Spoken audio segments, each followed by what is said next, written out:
everyone, and welcome to Connect to Success with me, Ashley Owens, your personal networking concierge on RVN TV, where we talk to the power networkers of the greater Philadelphia and South Jersey area. And I am so excited because we've got Katie O'Shea here. Katie, Hi. you and I met, I don't even know at this point. It's just one of those things where we met and then we hung out all virtually. So this is actually the first time you and I are seeing each other face to face. This is true. This is exciting. So true. Welcome to 2020. It's how you meet people. Hi guys, how's it going? New friends. Met you the first time. I love it. So thank you so much for being here. I love your story. But before you get into it, can you please tell people who you are, what you do, and what makes you awesome? Oh, absolutely. Yes. Well, my name is Katie O'Shea. I am a physical therapist by background. I've been practicing for 14 years in October, and I am the founder of Therapy Edge Consulting. So Therapy Edge Consulting is a dynamic healthcare consulting company that really focuses and targets towards our niche, our physical, occupational, and speech therapists, and helping them grow and develop into amazing leaders, as well as helping clinicians that are in their own operating businesses succeed as well. So that's a little bit about what I do. Amazing. What makes you awesome? Wait, awesome? Yeah. The people I meet, and honestly, my dog. Yeah. Your dog's the number one? My dog is probably what makes me awesome. Perfect. I will talk to anybody. It probably gets me in trouble, especially if you're in line behind me at Target, because I'm like, what are you doing? I need to go to Target. Thank you for reminding me. You know, don't get in line behind me, because I'll be chatting to you. But I think that's just, I embrace life, take it day by day, and we're here for one ride, so why not make it amazing? It makes me so happy. Yes. So you worked in corporate beforehand. Well, when you say corporate in healthcare and corporate in your world of corporate are different. So that's very true. I was like management corporate. I wasn't CEO hospital corporate, but I was right. So different corporate. Yeah, but still, just corporate. Working for the man. Yeah, in four walls. Yeah, four walls. Not today. So tell people how you got started with your business. So my business started as a hobby gone awry. Yeah. I had the experience of working, and I still work, with a tremendous elder care attorney. Okay. Bratton Law. Hi guys. Hi guys. That it really started as a hobby. They not to plug them, but to tell them why. Absolutely, plug them. Go for it. So what they do is a tremendous ability that they protect the patient, the patient who's elderly, and make sure they thrive and aren't taken advantage of financially or abused. They help families manage that transition. They have an amazing social worker on staff, an amazing nurse. Right. So it made sense as a physical therapist that I'm bringing a piece of that interdisciplinary team to the practice. Amazing. So we help to kind of streamline the patient into the piece of the healthcare puzzle that they need to go into. The attorneys on staff work with helping to make sure all the legal documents are in place, that when times come, it's not this traumatic, oh my gosh, kind of experience. Right. So my business started out of that, working with them, and really just, it was a hobby. It was something fun. I really liked the people there. Right. But any business, you're going to protect yourself and have an LLC. So that's how my business started. Wow, how long ago? A year ago, right? A year ago, September 12th was a year. So excited. It really is. And then the pandemic hit and changes in reimbursement, and I actually found myself failing. I was unemployed. My company I was with did a massive layoff, and there I was. So it was a weird time, right? You're applying for jobs, and the heart really isn't in it. What do I do? And I was cleaning out everything because you had all this time, so I finally did my to-do list tackled all of those things, and I'm cleaning out my office, and I'm looking, and I came across my LLC, my operating agreement. And it was just one of those serendipitous moments where, if the stars were twinkling and the angels started singing, it just kind of all happened. Yeah. I think probably my dog barked at a squirrel, and that was kind of my trigger. That's it. And it made sense. And once I put my mind to it and shut out all the other things, that burn the boat moment, where you take your resume off Indeed, you stop. And everything has literally fallen into place. So the consulting piece, the full-time on my own outside of the hobby gone awry, it's been about 6 months. Wow. And it's been an amazing 6 months. And when I tell you days of doubt, yeah. Don't. 6 months, imposter syndrome starts to set in. Oh yeah. Big time. Yep. Big time. Imposter syndrome will set in, and if the best advice I can give on that, just because that is so detrimental half the time, 95% of the time. But the other 5%, you're like, I think I can do this. And you're like, nope, 95% of me says I can't. But you sleep it away or you lean into it. Don't ignore it. The worst thing you can do is ignore it. Like, get all those feelings out. So your body's like, well, I did all the things that I thought I was going to do mentally to get through this. And then it's kind of like a reset the next few days. Exactly. Just get out of it. Yeah. It's great. But so tell me more about the kind of companies that you work with. And so let's go back. When someone picks up the phone and they give you a call, what problem are they having? So it's usually a variety of problems. No one's problem is the same, and it really just starts with needing to have a conversation. They're stuck. About what? What are they stuck about? They're stuck either with their business operations, their marketing, their clinical, their documentation, their auditing and compliance. Auditing and compliance is unfortunately a huge problem because especially if you are a sole business owner, you have the basics to get through it. In healthcare therapy specific to therapy, our audits and our repayment doesn't come at the day of service. It comes 6 months to a year after. Wow. And so if your documentation really isn't up to par, you can't support that claim. So that's a big pain point for a lot of folks. The documentation, the strategic planning, people who want to grow. I do have my MBA as well as my doctorate. So it's been a nice merge of the clinical and the operations, and people see that, and that's usually the call I get of, how do I love X clinical practice, how do I take it and grow into multi-sites? How do I expand the telehealth? And those are kind of the calls I get. So that's a big piece of the business operations, the consulting side that I do. And so who are your clients? Like what kind of clients do you love working with? Because you talked about elder care. I do. Yeah, So, elder law, excuse me. So as a physical therapist, my passion is geriatrics. I am a geriatric certified specialist. I'm one of about 4,000 in the United States. And I just love, give me a little man in suspenders and oh my goodness, I just die. We can learn so much from that generation, and just we can help them, and there does not need to be this fear of aging, right? So my personal preference is the geriatric therapy practice as well. My business side though is therapy practices all over. So outpatient, home care, acute care, rehab services, those are all practices that I work with. The other piece of my business is the younger therapist and that new graduate who's making that transition out. Ooh, let's talk about that. So I have the business operations consulting, and then I have a leadership training program that I offer as well. Okay. So with that piece, I work on the individual one-on-one basis. So if you are a therapist who's been out and experienced and you need to work on, maybe you're getting feedback on your annual reviews that your communication, you're just a defensive communicator. Okay, well, let's work on it. And sometimes you can't work on it in your job because that trigger is your job. Yeah. I have been in management for 7 years of my career, and I've managed over 100 people. And you learn the tricks, you learn the techniques. So that's something you can work on one-on-one. And you take out of it the threatening, if I don't succeed, I might not have a job. Yeah, I know that feeling all too well. Yep. Right? I think we all, and I know I struggled at my first job with it, and I think as a younger clinician, you're learning. Why was it important for you to do this mentorship program? Because I had tremendous mentors in my life. Talk about them. Oh my gosh. So my very first mentor was Ed Hoy, and he was at Jefferson with me. And this man, to this day, so we have to take boards as therapists. And I am a type A high anxiety kind of gal. So here I am walking around the clinic, treating the patient, and then studying note cards in the closet, right? It was real creepy. And Ed comes up to me one day and he goes, "What's wrong with you? Just don't choke. Don't think about it. Just don't choke." And I was like, oh, that's really good advice. Yeah. And so that was kind of my very first mentor. Yeah. And then Matt Mezabov was another mentor of mine, and Stephanie O'Reilly, she was my mentor when I was a student. Wow. And they were just really three impactful people in my life in the therapy world that they just gave back. They gave of themselves, and they helped me grow into who I am today and the clinician I am today. So that for me was a huge piece of it. And I see from a business standpoint, the mentorship programs diminishing for younger therapists. And therapists making a transition from one area of practice to the next. It's a cost. Right. A lot of companies are looking at how they can downsize. So it's a little bit nicer if they can bring in a consultant who has a program already in-house, and they can use it at cost versus having the cost of devoting people to themselves from their organization to do those things. So that's how the mentoring piece part started for me. But you also give back another way as well. Oh, I do. Yes. So one of my colleagues from my very first job, she's an occupational therapist, so with a nice background of PT and OT. Yep. We have a Facebook community that we started, Therapy Growth Community. Love it.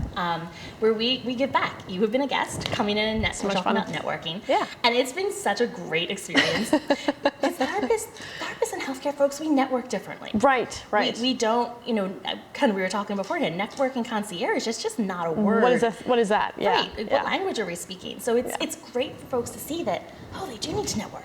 They do need to have a LinkedIn presence. Right. They do need to say hi to people, and it's not creepy. It's creepy if you just do it on Facebook and don't know anyone. Right. But it's not creepy in the professional sense. So that is a way that we give back. We bring leaders and speakers in the industry on to talk and tell their story. Wow. Inspire people by their story, and then what are their takeaways? How do they be successful? What does it mean to you, though, to be able to spearhead something that hasn't been done before? It's encouraging is not the right word. It's okay. I've put my foot in my mouth more times on this show than I care to admit, but go ahead. So it's frightening because you're paving the way. Yeah. But it's also incredibly exciting because you're also paving the way. So you might be wrong, you might fail. No one might watch you, but you know what? You gave a piece of yourself. Right. And it's taught me vulnerability. It's taught me opportunity to try and to give back in a different way, to look at a bigger picture and to see a market need and fill a void. So you found a need and you fixed it. We did. We found the need and we fixed it. And it's been really cool that So great. I've had colleagues reaching out to me the past 2 weeks especially who I have lost contact with. Hey, you're doing something really cool. Keep doing that. So it's starting to see, the word's traveling. Yeah. People are watching, and I think it's a good thing. Do you have a newsletter yet? That is on my October to-do list. Okay, good. Let me know if you need help with that, because Okay. if you're doing all these videos, you can then push them out, because you gave me the embedded, because it's and you have your site, the whole thing. Let's talk about that, because if your people are reaching out to you that you haven't had in contact with, I bet you still have their contact information somewhere. Oh, I do. Yeah, so All on my then little they phone. should be getting that information, because and then asking for a 15-minute intro call, Okay. just to recap and see how you're doing. Perfect. Yeah. Newsletter coming to you. Newsletter coming to you now. So when we return, we're going to talk to you more about your tactical tips, Okay. your practical takeaways. I want to hear that now that you're coming from a place where you haven't had to network in the traditional sense, how have you taken your experience and then shifted over the last 6 months into the networking person that you are? Okay. So we'll be back. Stay tuned.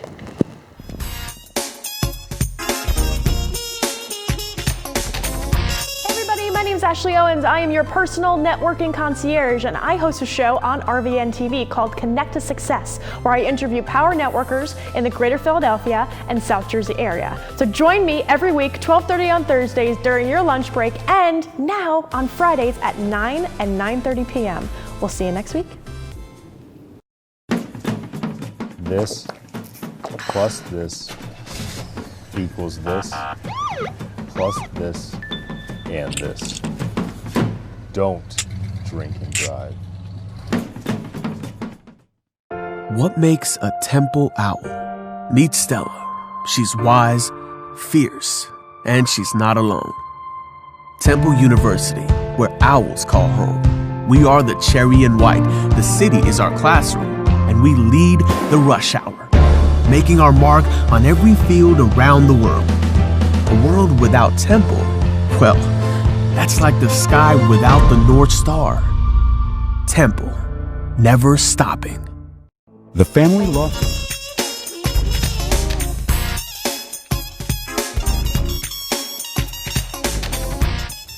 Hi everybody, welcome back to Connect to Success with me, Ashley Owens, your personal networking concierge. I'm here with Katie O'Shea. I'm still here. She's still here. She didn't leave me. Before the commercial, we went into your mission, what you've been doing to give back. You found a need, you fixed it, especially in the therapy world. Can we go into your speaking?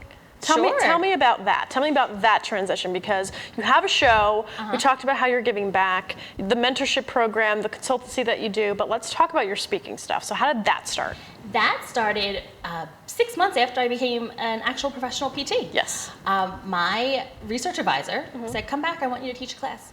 And I said, Dr. Wade, I'm PT 6 months. Well, Yeah. And she goes, you know more than the people that are in that classroom. So it That's started. one hell of a mentor. She was fantastic. Yeah. Hi, Chris. So it started with that, and it started with being in front of a room, recognizing that I was really good with connecting with people and explaining it until they had that light bulb moment. And that's how it started. And then it was, a seminar conference here, a poster presentation there. And it's now turned into doing professional CEUs for 2 national companies. Holy cow. And I'm doing 2 keynote speakers. When? One's October 22nd. Where? Virtually. Who Where are you cares? going? I'm in the virtual, keynoting. I'm like, pants? No pants? Perfect. Thank you. But like for what company? For New Jersey Occupational Therapy Association. Stop. So What are you talking about? Like, we what are are you talking about leadership, and job searching, Ooh. and keeping a work-life balance. Ooh. So it's a jam-packed hour, and people can sign up through the njota.com, and I believe it is free. I believe. Okay. I'm sorry if I'm wrong. And then the other one is the Tri-County Ethics Committee, which is therapy, healthcare specific, and their annual conference is November 18th, also virtual. And we're talking about cultural sensitivity, vulnerability in the rehab process. Which is right up your alley, dude. It is. And it's Right up your alley. we have patients of all nationalities coming in for rehab, and there's some cultures that getting independence back isn't the goal. And so we have to tailor our approach to meet their family needs. Right. So that's a piece we're talking about. So I'm really excited So about that. pumped. Okay, so one suggestion I would suggest you make. Okay. When you reach out to the coordinator, as part of your keynote, always ask them, because you're having a new website, try to get a Google My Business account for your website. Okay. The reason being is because you want everybody who is there to write a review on your Google reviews, and that bumps up your SEO.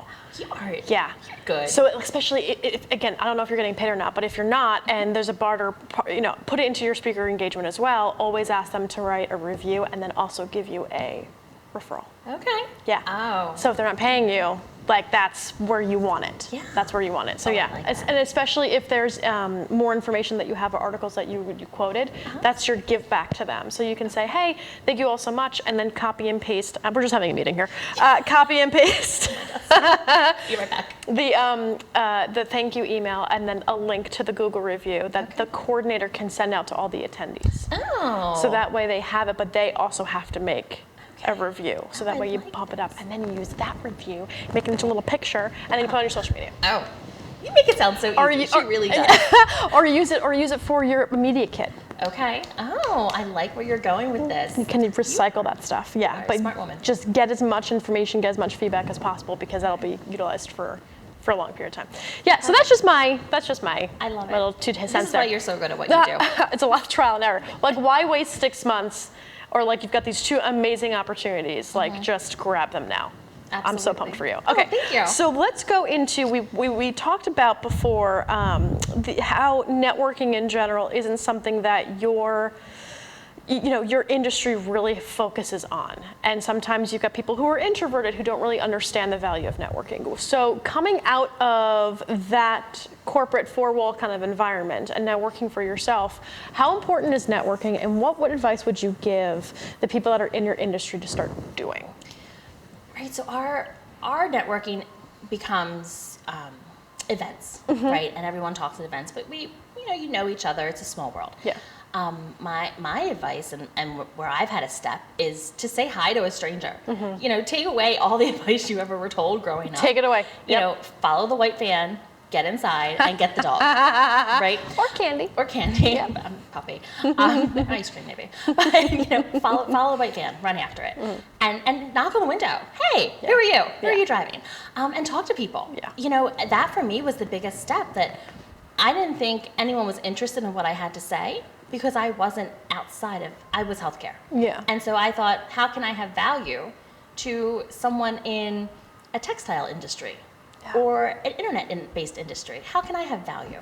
But you know what? I have found that was a wrong perception, and that you have so much to offer, because you know what? It might not be they need your specific business now, but in 3 years they might need your business. Or they might like your they have. personality, and you've given them a really nice experience. Like, even that is of value. It is. Yeah. Or they know someone who's starting school, and they could be, and I've had a lot of conversations of that, my daughter's son's grandfather's grandson is going to be going to therapy school. Can you talk to them? Yeah. What kind of advice do you have?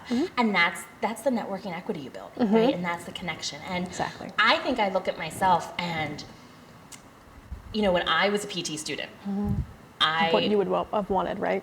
what I would have wanted. Yeah. And you don't realize. And I look at connections I've made now, of an opportunity just presented to me because of a connection when I was a student. Yeah.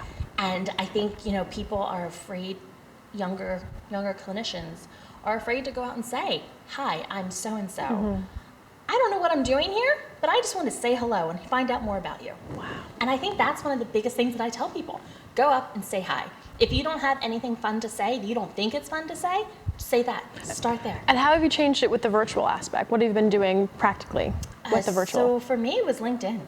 I've just been reaching out to folks on LinkedIn, searching, looking around, and when you make a new connection, look at their connections. And then go from there, and say, hey, I saw we were connected through so-and-so. You seem to have this piece, I have this piece, this might be a great connection. Right. One thing that I always ask when I do meet somebody new is, who do I need to know that you know? Yeah.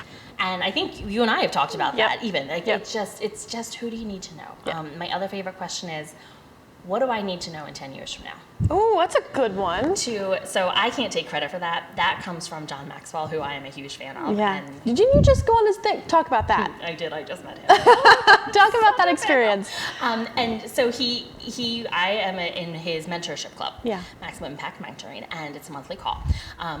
He has a virtual conference, yada, yada, yada. There was a live Zoom, so I got to meet him. And so my question to him was, what is your advice to your younger self? And it was, find someone older and ask them, what do I need to know in 10 years? And so that's something I've incorporated now.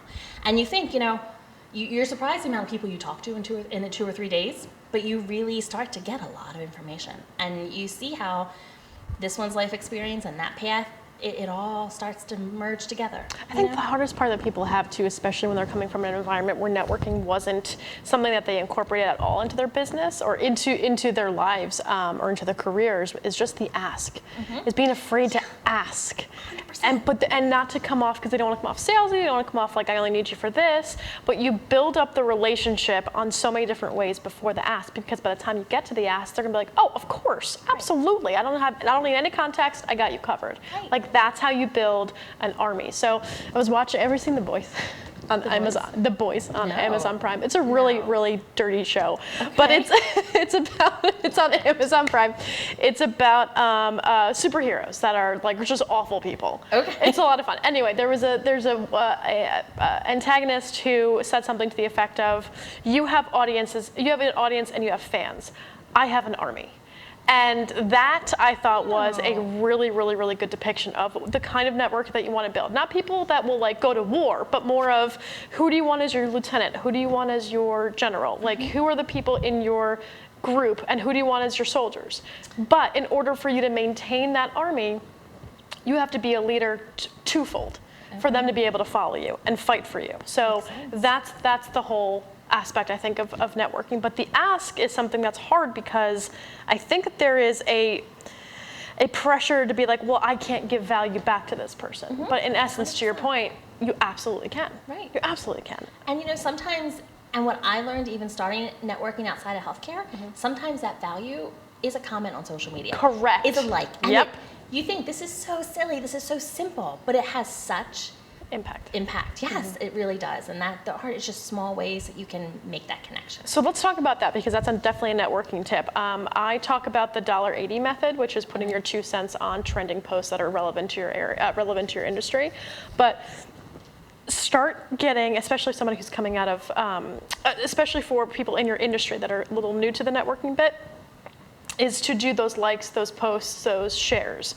If you don't feel that, what kind of content do you think people in your industry should be putting out, if possible?